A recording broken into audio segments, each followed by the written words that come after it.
Retrouvez l'entrepreneur de l'année, une émission en partenariat avec EY, naturellement aux côtés des entrepreneurs.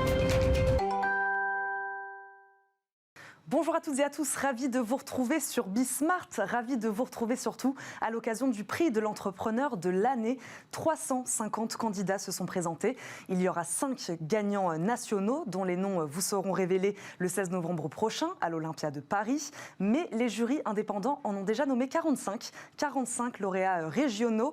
William Simonin, CEO de Vivoca, lauréat de la start-up de l'année. Région Est est avec nous, bonjour. Bonjour. Bienvenue sur le plateau et puis bravo pour ce prix déjà. Merci. Félicitations. Vivoca spécialisé dans les assistants vocaux intelligents.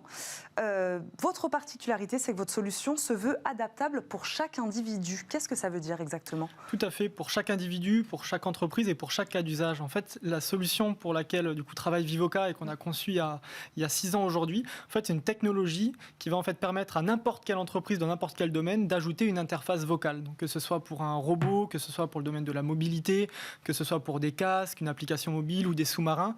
En fait, notre technologie permet en fait d'interagir grâce à la voix avec n'importe quelle interface homme-machine. Et la grosse particularité, c'est que ça fonctionne sans Internet. Et donc, ça respecte la vie privée. Ça fonctionne sans Internet. J'imagine donc qu'elle est basée sur une intelligence artificielle assez poussée pour qu'elle puisse s'adapter justement à tous les cas d'usage. Alors, bien évidemment, pour pouvoir justement concevoir ces assistants vocaux, on utilise différentes méthodes en fait, d'intelligence artificielle. Mais également, comme on parle d'interface homme-machine, l'étape d'après, une fois qu'on arrive à communiquer en fait, avec les objets et les systèmes qui nous entourent, pour les rendre intelligents, il y a bien évidemment des notions d'intelligence artificielle. On va parler peut-être avec vous des nouveaux marchés, ceux qui vous attendent. Cette solution, d'abord, je trouvais ça rigolo, elle est née d'un film que vous avez vu avec des amis, c'est bien ça ? Racontez-nous. Et effectivement, en fait, l'histoire, je viens d'une école à la base, une école d'ingénieur, et j'ai eu la chance de rencontrer en fait, une personne qui m'a donné envie d'entreprendre et qui m'a fait en fait, me faire la promesse à moi-même que la prochaine idée que j'aurai, je la réaliserai.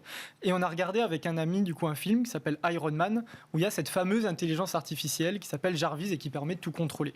Quand on a vu ce film, on a trouvé ça génial, alors on s'est dit, en bons ingénieurs, on va aller sur Internet et puis on va l'acheter.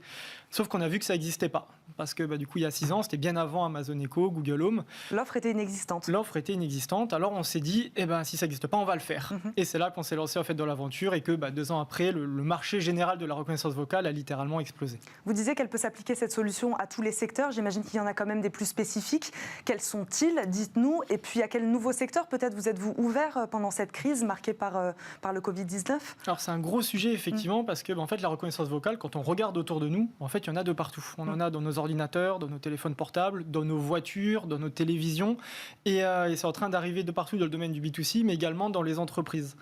Donc par l'intermédiaire de notre technologie et cette spécificité, qui est que ça fonctionne déjà en 40 langues, mais également on n'est pas obligé d'avoir Internet pour pouvoir utiliser cette technologie, on va viser une grosse partie du domaine industriel, la robotique, la logistique, la mobilité. Mais en fait on se rend compte, particulièrement avec la crise du Covid, en fait, qu'on nous la demande vraiment pour tout et n'importe quoi. Parce qu'aujourd'hui, par exemple, plus personne ne veut toucher une borne tactile dans un lieu public, un bouton d'ascenseur.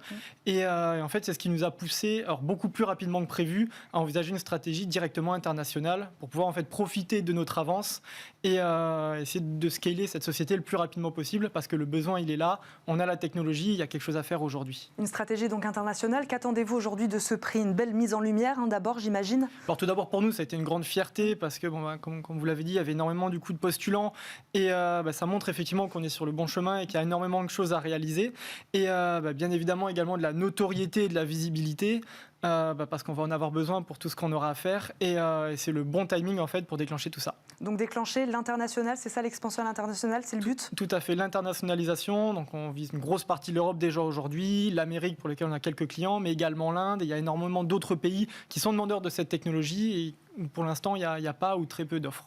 Merci beaucoup William Simonin de nous avoir accompagnés. Je le rappelle, vous êtes donc CEO, cofondateur, CEO de Vivoca. Et cofondateur également. Et cofondateur également, voilà, je ne me suis pas trompée. Merci beaucoup de nous avoir accompagnés. Encore félicitations évidemment pour ce prix.